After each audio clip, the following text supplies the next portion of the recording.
Schneiderian first-rank symptoms, commonly abbreviated as FRS, are among the most important concepts in descriptive psychopathology and postgraduate psychiatry examinations. They were described by Kurt Schneider in 1959 as a group of symptoms that have significant practical value in diagnosing schizophrenia. Although these symptoms are highly suggestive of schizophrenia, they are neither necessary nor sufficient for making the diagnosis on their own. The clinical importance of first-rank symptoms lies in their association with schizophrenia. However, they are not pathognomonic. Studies have shown that they can also occur in approximately 8 to 30% of patients with bipolar affective disorder, particularly during severe manic episodes with psychotic features. Therefore, these symptoms should always be interpreted within the broader clinical context. Historically, ICD-10 and DSM classifications placed considerable emphasis on Schneiderian first-rank symptoms. However, ICD-11 has reduced their diagnostic importance because of concerns regarding their limited specificity. The easiest way to remember the 11 first-rank symptoms is with the mnemonic 3 plus 3 plus 3 plus 2. There are 3 auditory hallucinations, 3 thought passivity phenomena, 3 made phenomena or delusions of control, and 2 additional symptoms. Let's begin with the 3 auditory hallucinations.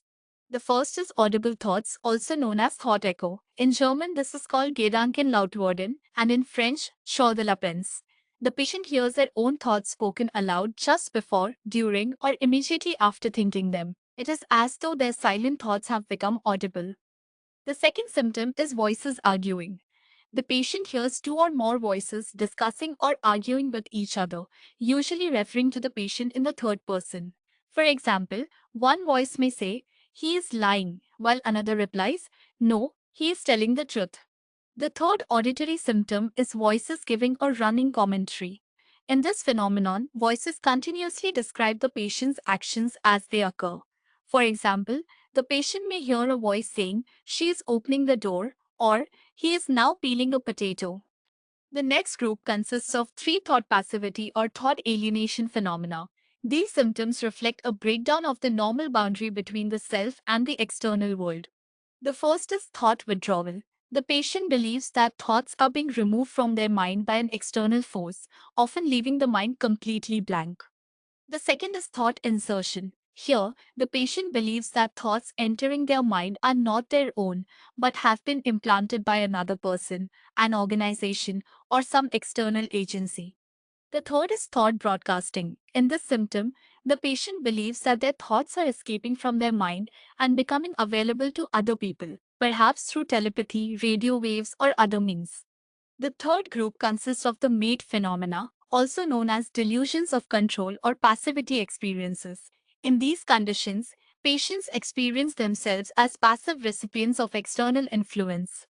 The first is made feelings, also known as passivity of affect. Patients believe that emotions such as sadness, happiness, anger, or fear are being imposed upon them by an outside force. The second is made impulses, or passivity of impulse. The patient experiences urges or impulses that feel alien and believes they have been placed there by someone or something else.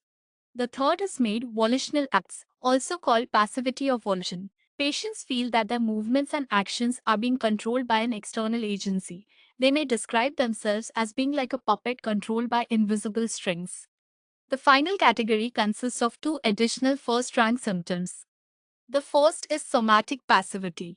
Patients believe that bodily sensations such as pain, heat, tingling, electricity, or pressure are being produced by an external force rather than arising naturally within their own body. The final symptom is delusional perception. This is a particularly important concept in psychopathology. A normal and real perception is suddenly assigned an illogical, private, and highly significant delusional meaning. For example, a patient may see a salt shaker on the table and immediately become convinced that it means the Pope is about to visit them. The perception itself is normal, but the interpretation is bizarre and delusional.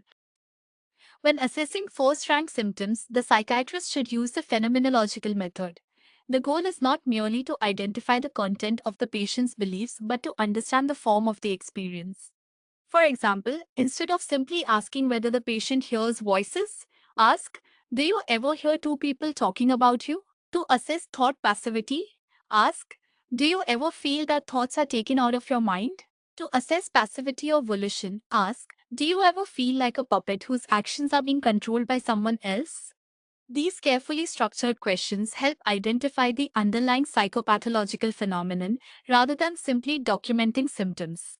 For examination purposes, remember the mnemonic 3 plus 3 plus 3 plus 2. 3 auditory hallucinations, 3 thought passivity phenomena, 3 mate phenomena, and 2 additional symptoms, somatic passivity and delusional perception.